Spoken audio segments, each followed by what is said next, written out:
Olá, aqui é o professor Alex Naldo e no nosso curso de Termologia vamos agora partir para as atividades de sala de termodinâmica, primeira lei. No nosso material didático está no livro 4, aula 16, parte de Física 1. Então vamos lá.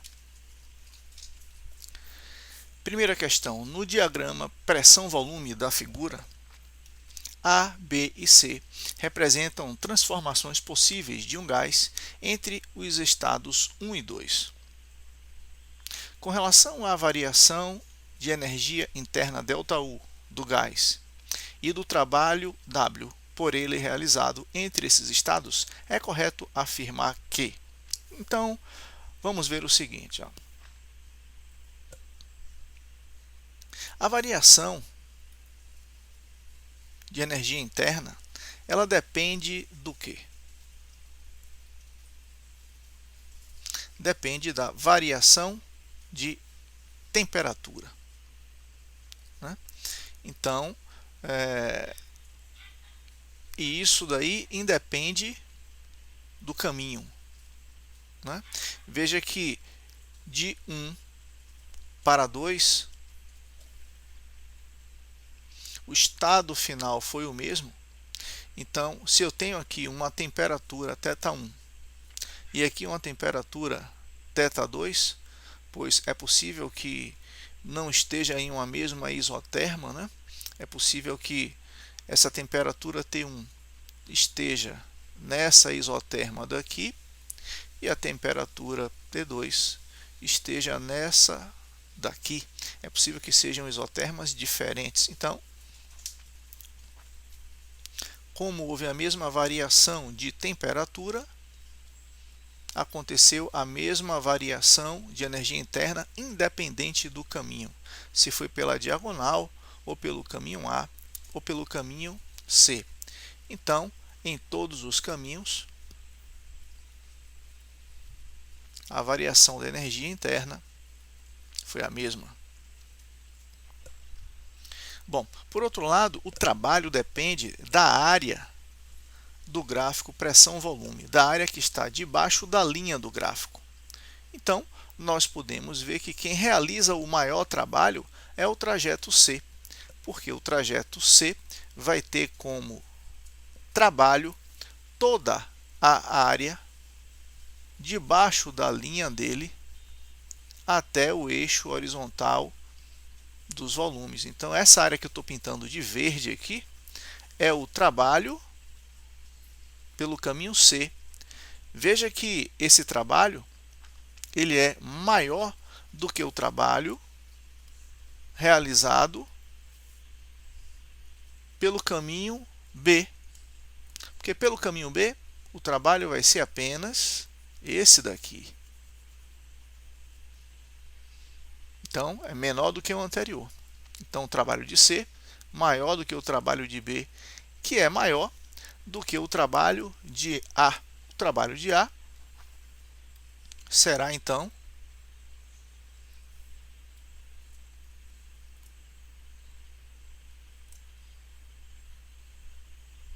dado por apenas essa área azul aqui, debaixo da linha horizontal do trajeto A.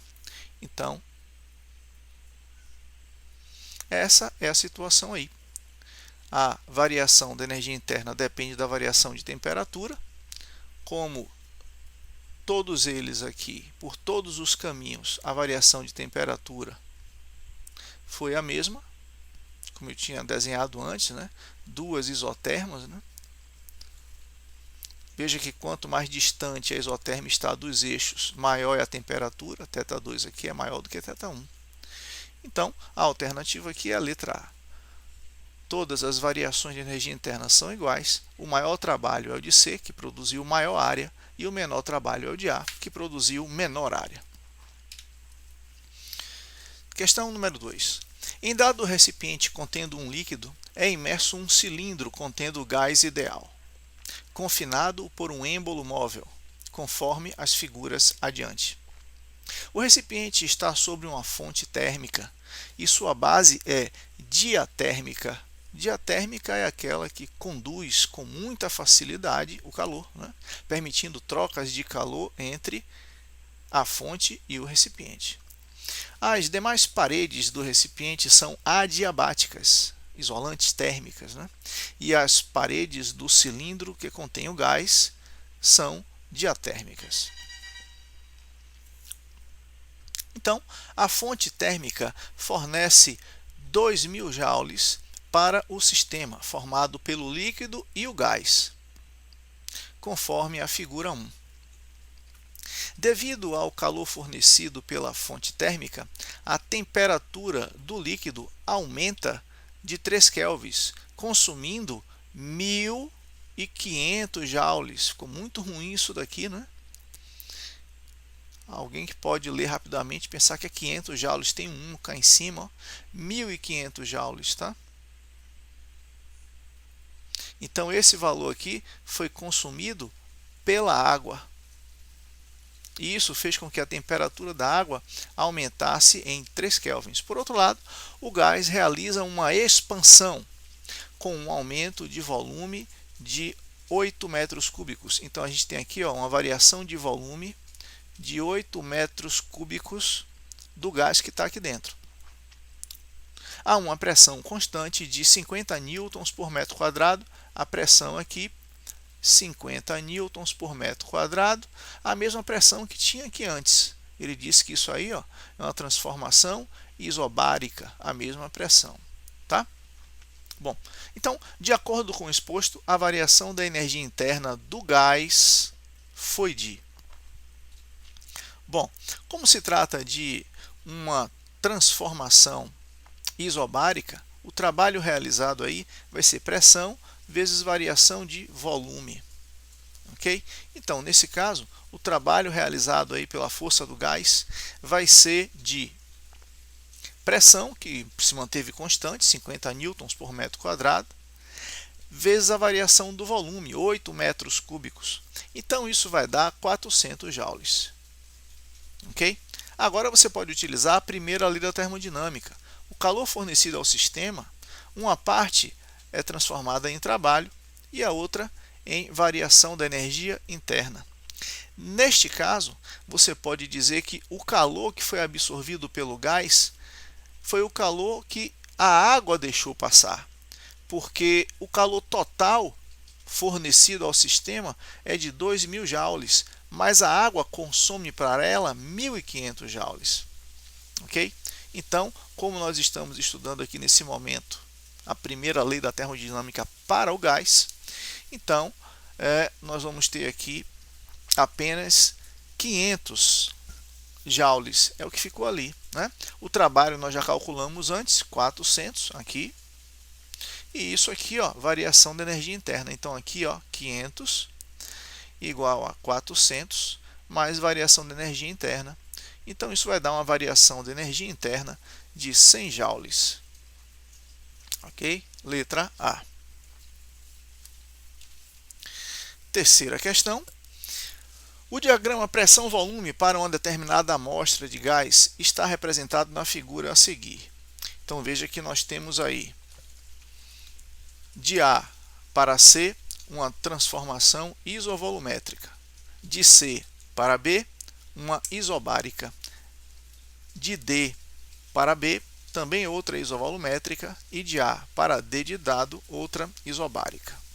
Bom, se o sistema é levado do estado A para o estado B de bola, ao longo do percurso A, C, B, fornece-se a ele uma quantidade de calor igual a 100 calorias e ele realiza um trabalho de 40 calorias. Então, inicialmente, eu vou marcar aqui em vermelho, ó, ele quer que você vá primeiro pelo caminho A, C, B de bola.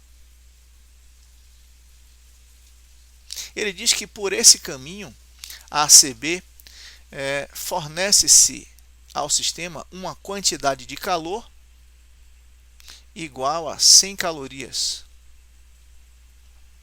E ele realiza um trabalho de 40 calorias. Ok? Então, ó, ACB.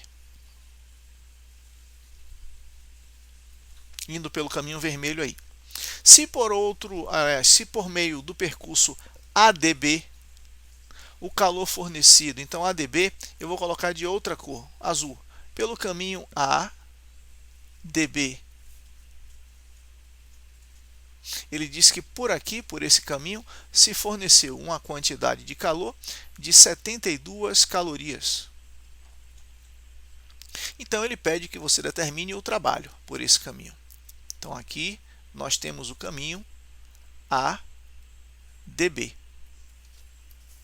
Bom, então como resolver essa questão aí, né? Vamos utilizar a primeira lei da termodinâmica. Bom, nós vamos chamar isso daqui de caminho 1. Então nós vamos ter que a quantidade do caminho 1 de calor é igual ao trabalho mais a variação da energia interna. Bom, a questão diz que o calor fornecido foi 100. O trabalho realizado foi 40. Tudo na mesma unidade de medida, calorias, né? Então, nós vamos poder calcular aqui a variação da energia interna do gás por esse caminho 1, que é o percurso ACB. Ok? Então, aqui nós podemos calcular uma variação de energia interna de 60 calorias. Bom, como os pontos inicial e final são os mesmos, então você pode dizer que, indo pelo caminho 2, você vai ter que a variação da energia interna pelo caminho 1 é igual à variação da energia interna pelo caminho 2. Por quê? Porque o que importa é que nesse ponto aqui, ó, o ponto está em cima de uma isoterma aqui, ó, com temperatura θ1, e no final termina em um ponto de uma outra isoterma de temperatura θ2. Veja que indo por ACB ou ADB, a variação de temperatura foi a mesma. A variação de temperatura indo por ACB é a mesma variação de temperatura indo por ADB. Então, como o que importa para a energia interna é a temperatura, e pelo caminho 1 ou pelo caminho 2 vai produzir a mesma variação na energia interna. Ok? Então, vamos lá. A fórmula agora da primeira lei da termodinâmica para o caminho número 2. Quantidade de calor fornecido é igual ao trabalho pelo caminho 2, mais variação da energia interna pelo caminho 2. Ele disse que foi 72 aqui, ó, a quantidade de calor fornecida pelo caminho 2. Ele quer que você calcule o trabalho. E a energia interna tem que ser a mesma da do outro caminho, que nós já calculamos aqui. Deu 60. Então, nós temos aqui um trabalho que é de 72 menos 60, igual a 12 calorias. Ok? Então, letra A. Finalizando essa parte das questões de sala, nós temos o seguinte. As figuras a seguir representam dois modos diferentes de uma pessoa soprar uma de suas mãos. Primeira situação, com a boca aberta. Segunda situação, rapidamente com a boca quase fechada. Considerando-se a segunda situação, o diagrama pressão versus volume, que melhor descreve a transformação AB que o ar soprado sofre é. Então, qual seria essa transformação AB? Assim, ó. A é o ar dentro da boca. B é ele aqui fora. Ok? Então, para este caso aqui, o que acontece? Você tem ar pressurizado dentro da boca. Ele passa por um estrangulamento aqui e passa em alta velocidade, e com isso vai ter uma drástica redução de pressão. Aqui dentro da boca você pode dizer que a pressão é Pzão, aqui fora Pzinho. Quando o gás sofre uma drástica redução de pressão, a sua temperatura diminui, e isso acontece, ele diz, rapidamente, ou seja, não existe tempo suficiente para que haja troca de calor com o meio ambiente. Por isso, quando você sopra desta maneira, o ar que sai daqui, ele sai mais frio. A sensação que nós temos é essa.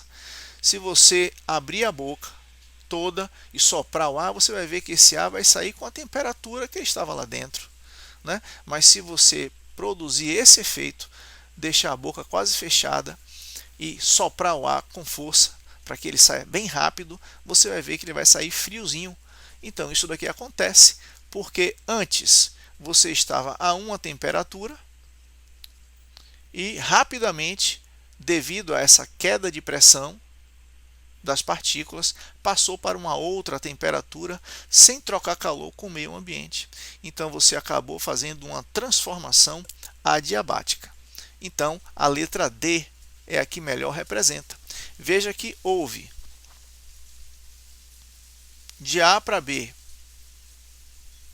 um aumento de volume, né? O ar aqui dentro passa a se expandir em um volume bem maior do que o que ele tinha dentro da boca. Então está aqui o aumento de volume, né? De VA para VB, mas isso aconteceu